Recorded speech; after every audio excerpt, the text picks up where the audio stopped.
આવડી બધી મોટી થઈ ગઈ ને તો હજી તો રમકડાથી જ રમે હે. छोटी बच्ची हो क्या?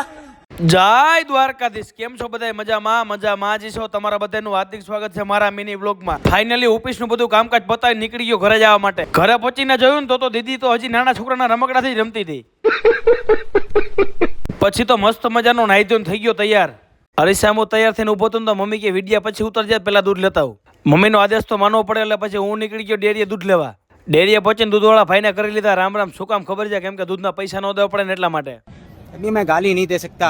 દૂધ લઈને આવીને પછી પપ્પા મમ્મી બેન ને હું બધા બેહી ગયા કરે જમવા. જમી કાઢીને હોન્ડા કાઢીને નીકળી ગયો ભાઈબંધ વાળા બેસવા.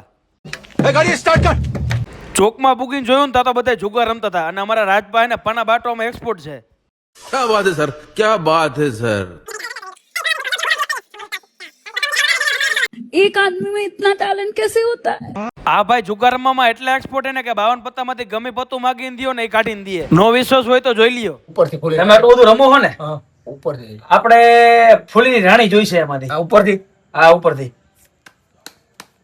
પેલું જ બનવું. હો ઘેરલું જ પતું રહે તેવું. વાહ મોજ વાહ.